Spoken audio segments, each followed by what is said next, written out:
We are back with me starting these reviews with another. That was unexpected. I literally spent the past 5 minutes post-reading just laughing out loud. I don't even know. Laughing of absurdity. The fact that this scenario actually played out like this. It's a full geek. I can't believe it. Chapter 61, titled Temerarious. Means wrathful. That's the important part. Trespass will be out for everyone on September 28th at 9 p.m. Eastern Standard Time. So if you don't use coins that you would be using for fast passing 4 chapters ahead of the usual, well, this is not the video for you yet, and this is your only spoiler warning. Come back in a month, go theorize about the camellia. Gotta put that disclaimer to not discuss anything from the Picardo streams. My question for this week is, how long do you think this dating thing will actually last? Now, let's begin. Lies, and more lies. We finally got some lies, and if you can believe this, it's been since the season premiere in chapter 50 that we got some fresh new lines this season. It's kind of crazy that it's been that long. This absence of lies is usually significant, so we'll see how many more lies that we'll actually get in the coming chapters to see how significant this batch of lies will be. I think one of the biggest reasons behind this lack of lies is that Lauren has been out of commission for a lot of the season for when the detection of lies is really important, like at the LunexCircusRoyale, when Bellaseik and the messenger were talking alone, and when Soleil talks to March at the end of last chapter.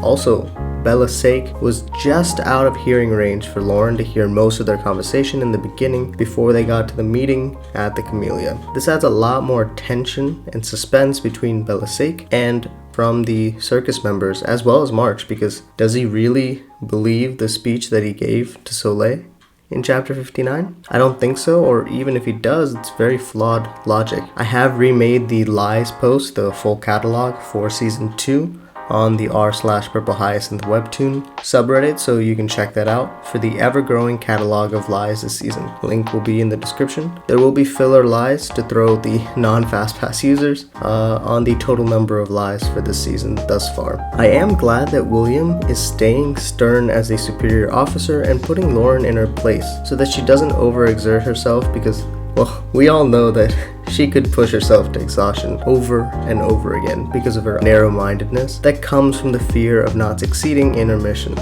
And it looks like Kim picks up on the tension or the tenseness that Lauren shows when Kieran is in the room, and maybe Kim will be misdirected for that to actually mean that Lauren was hiding from Kieran, and Kieran and Lauren's quote-unquote relationship. Maybe she'll make that connection that Kieran is also part of Loon, we don't know. With all this talk about the fake deaths, I think it's a safe assumption to bring up Kieran's forger friend that he mentioned, I believe in chapter 52.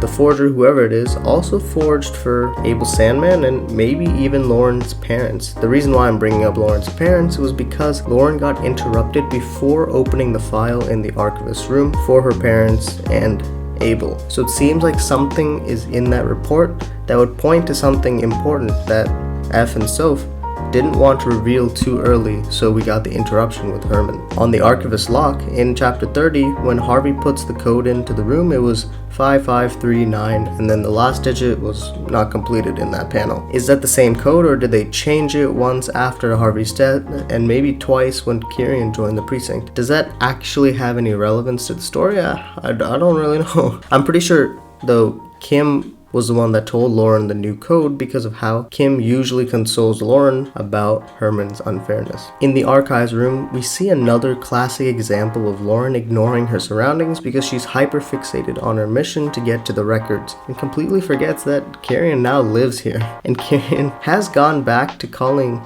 Lauren officer. Whether it's because it's in a formal setting or he's trying to be more professional and, agreeable, I don't really know. I also feel like there's a reason why this classification system is a mess, because the cogs in the artery that the Phantom Scythe employs to make the office, such as this one, the 11th precinct, as ineffective as possible. Small inconveniences like this build up into a lot of time wasted. And the irony is that Kieran is such a neat freak, as we've seen in his apartment in chapter 38, that he has to reorder these shelves. It can also symbolize as an anomaly that Kyrian is for the Phantom Scythe, but he's actively working to counter the work that they've been putting, and this is making the 11th precinct more efficient. I don't know if it's just the record month was insignificant, so it wasn't drawn when we got Lauren looking at the files, so that's why only September XX17 and onwards was written out. Also, I think the newspaper, and you guys know how I hyper-fixate on these newspapers, the motto on the top left usually reads, "The Tribune praised the news." I think I can make it out and it says "prints the news" this time, but these are pretty small nitpicks that don't really mean much to the overall chapter itself. I actually forgot to talk about the lies in the lies section.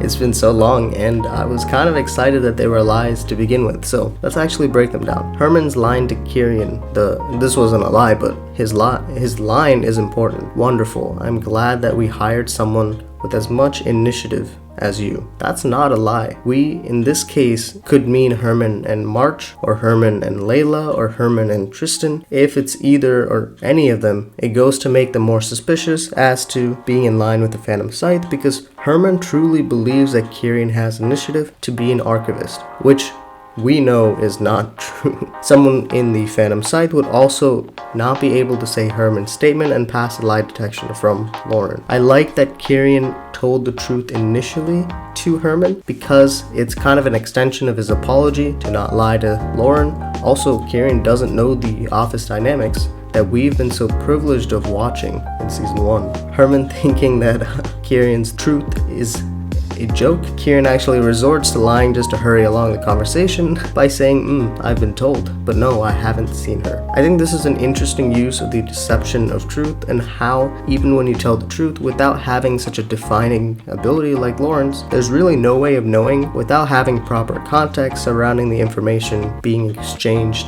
in a conversation. Lauren continues to not share all the information with Kyrian by stating that if he's the mole, he should be able to figure out what's going on in the office. And this leads really naturally into Kyrian revealing info to Lauren that she didn't even know. March and Soleil's hunt for Loon with Lauren on her watch list. Looks like going to Grey Chapel will be the next surveillance mission. I hope that we get some interactions between Loon and the Circus Royale, the members without their makeup chilling in their hometown, since these two groups have not met each other yet in season 2. But I also just want to see Athena in her regular clothes with her purple pensive eyes again. So I don't know if this will actually happen. It's me just being a little wishful. I like that we got the actual name for the bridge this time. I believe this was the one directly connected to Grey Chapel. Now that we have a map with the recap of season 1, the first time they talked about the bridge in their first deal, it was kind of vague because they just mentioned a bridge. And now that we know that there's 3 different bridges, at least it's good to be really specific here. March's speech